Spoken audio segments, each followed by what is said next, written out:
ఆంధ్రప్రదేశ్ రాష్ట్రము అభివృద్ధి సంక్షేమ విషయంలో ఇప్పుడిప్పుడే గాడిన పడి దాని ఫలితాలు పేదలకు బలహీన వర్గాలకు అభివృద్ధి ప్రజలకు అందేటువంటి సమయంలో ప్రభుత్వాన్ని అస్థిరపరిచేటువంటి విధంగా రకరకాలైనటువంటి కుట్రలు జరుగుతున్నాయి.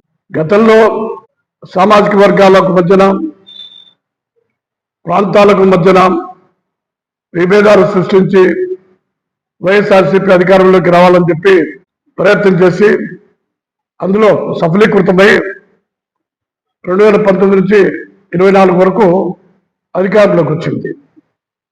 అధికారం పోయిన తర్వాత ఇంకా 5 సంవత్సరాలు ఎన్నికలు జరుగుతాయి. అంతవరకు ఓపిక లేదు. ఎన్నికలు 5 సంవత్సరాలకు ఒకసారి జరుగుతాయి.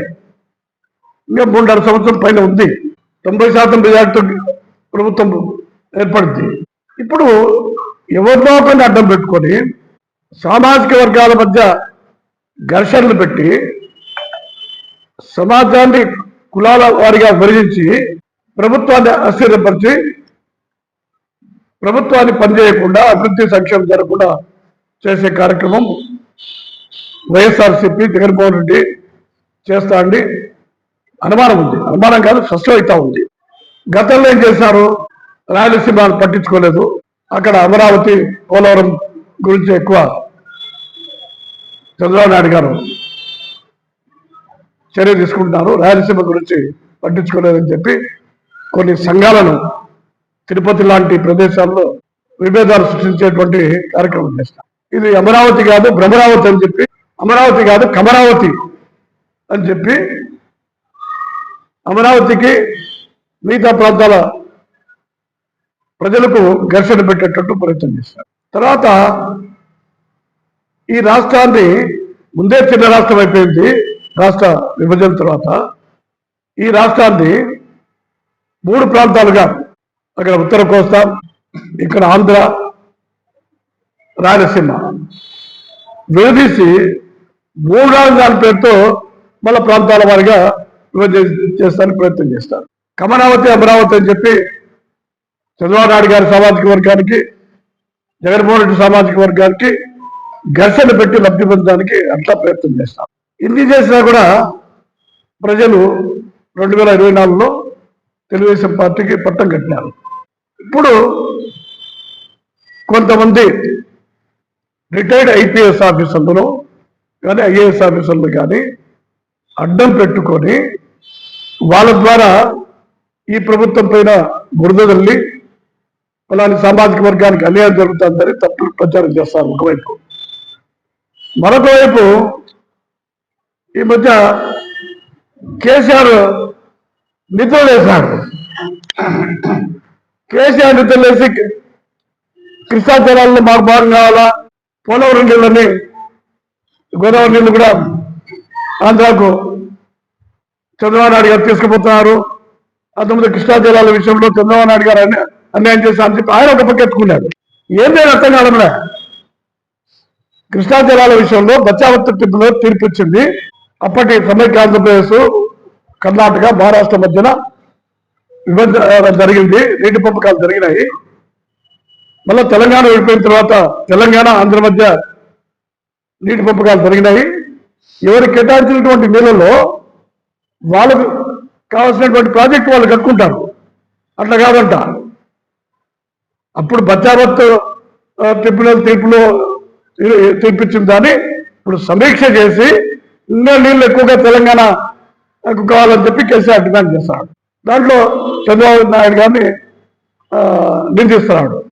Suspended CID DGP Sunil Kumar, ఈయన మొట్టమొదట పులివెందులలో ఏఎస్పీగా పనిచేస్తున్నాడు. చాలా మందికి తెలియని విషయం అది.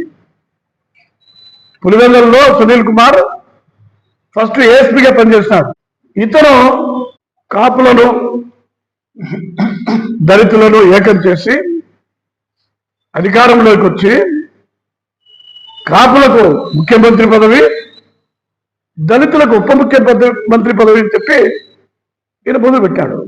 ఎంత విచిత్రంగా ఉందంటే, నువ్వేమో ఆయన జగన్మోహన్ రెడ్డి మాటలని ఎంపీ రఘురామకృష్ణ గారిని కస్టడీలో టార్చర్ పెట్టావు, విపరీతంగా కొట్టావు. దాంతో నువ్వు ఆ సిఐడి విభాగానికి అధిపతివి. నీకు తెలియకుండా ఒక ఎంపీని వేరే వాళ్ళు ఎట్లా కొడతారు? నీ కింది వ్యక్తులు, నీ కింది అధికారులు కొట్టేటువంటి సాహసం చేస్తారా? అది ముఖ్యమంత్రి డీజీపీ లెవెల్లో జరిగేటువంటి విషయం ఎక్కడైనా కూడా. ఆయన ఎన్నో రకాల బాధలు పడ్డాడు. మరి కొట్టిన తర్వాత ఎవరైనా కేసులు పెట్టారో సహజం. అది ఒక ఎంపీని ఆ విధంగా కొట్టి బాధిస్తే ఆయన కేసు ఎందుకు పెట్టుకుంటారు? కేసు పెట్టాలంటే ఎవరి మీద పెట్టాలా? ఆ శాఖ అధిపతి మీద ఖచ్చితంగా కేసు పెట్టాలా, తర్వాత మిగతా వాళ్ళపై పెట్టాలా? ఆ విధంగానే ఎవరైనా చేసే పని ఆయన ఎంపీగా ఉన్నాడు కాబట్టి ఇంకా బాధ్యతగా చేశాడు. దాంట్లో విచారణ జరుగుతూ ఉంది. సస్పెండ్ అయినాడు. తప్పేముంది? ఆయన మీద 4,000 నుంచి ఆరోపణ. ఈయన బ్యాంకులను మోసం చేసినాడు, చీటింగ్ కేసులో ఉన్నాడు, కుట్ర కేసులో ఉన్నాడు అని ఒకటి. కుటుంబ సభ్యుల పేర్లు కూడా పెట్టి ఆయన సోషల్ మీడియాలో పెట్టాడు. రెండోసారి ఏం చేశాడు? ఆయనే మొత్తం వీడియోలో ఆయన చీటింగ్ చేసినాడు. ఆయన పదవి నుంచి సస్పెండ్ చేయాలంట. మరి ఎమ్మెల్యే పదవి నుంచి సస్పెండ్ చేసే చట్టం ఈ దేశంలో ఏ దేశంలో ఉందా?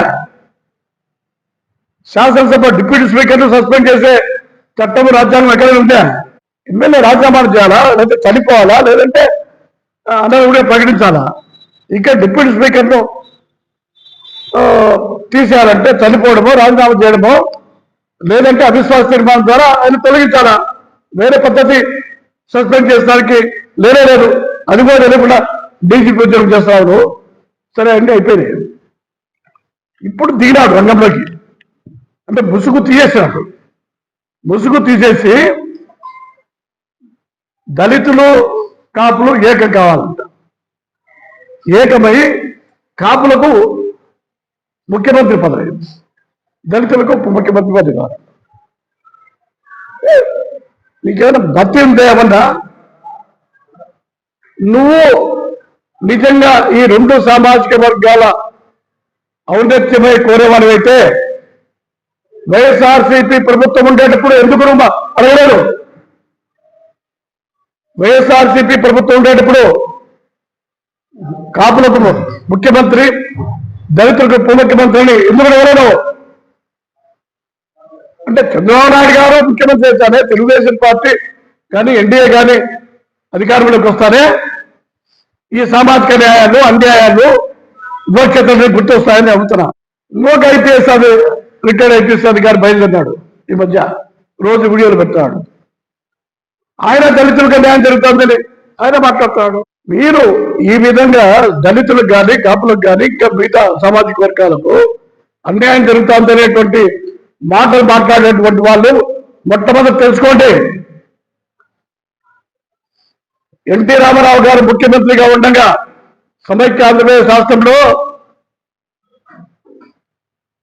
ఆయన పేరు నాకు గుర్తు రావడం లేదు, బాబు నగర్ జిల్లా దళిత నాయకుడు. ఆయన్ను ఉప ముఖ్యమంత్రి చేసింది ఎన్టీ రామారావు గారు. ఆయన దళితుడు, ఆర్థిక శాఖ ఆయనకి ఇచ్చి ఆయన ముఖ్యమంత్రి, ఉప ముఖ్యమంత్రి చేసింది తెలుగుదేశం పార్టీ ఎన్టీ రామారావు. ఈ దేశంలో అప్పట్లో 130 కోట్లు, 120 కోట్ల జనాభాకు సంబంధించినటువంటి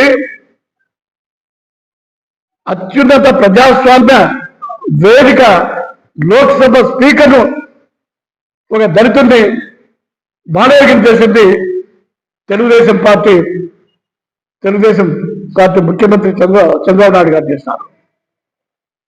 ఎక్కడ పోయినారు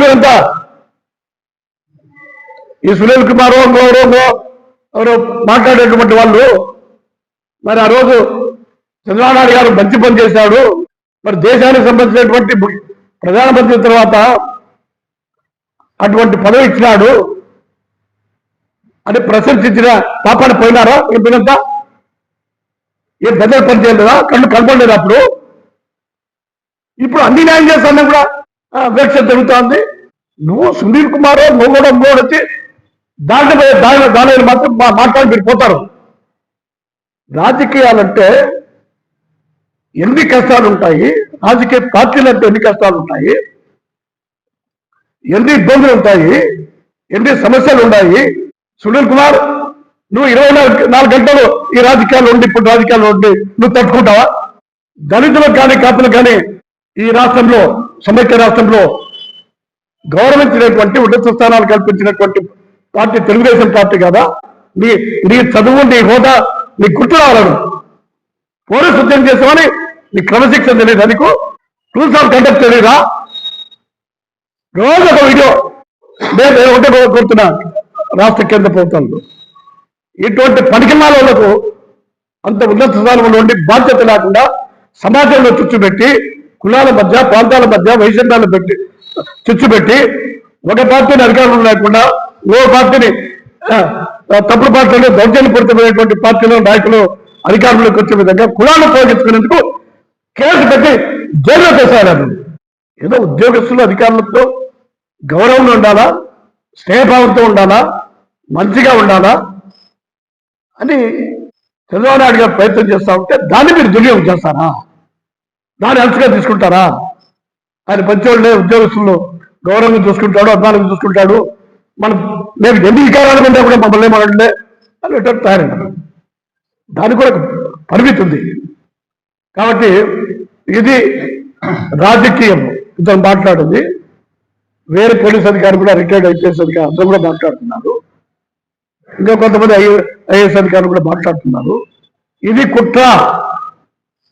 ఇది ఏదో వాళ్ళ పైన చర్య తీసుకుంటే ఎందుకు లేరు ఏమని అనుకుంటారని కాదు, ఇది కుట్ర. ఇది వాళ్ళ రాజకీయంలోకి ఎవడొచ్చి తెలుగుదేశం పార్టీనే ప్రభుత్వాన్ని ఎన్డీఏనే అస్థిరపరచాలనుకుంటే వాడి రాజకీయంగా ఇస్తున్నారు తప్ప వాడి రిటైర్డ్ అధికారిగా చూడకూడదని చెప్పి ప్రభుత్వానికి కూడా విజ్ఞప్తి చేస్తూ ఇటువంటి పనికి వాళ్ళ అధికారులకు పెన్షన్ కూడా రాకుండా చేస్తేనే అప్పుడు మిగతా వాళ్ళకు కూడా గుణపాఠం జరుగుతుందని చెప్పి నేను తెలియజేస్తున్నాను.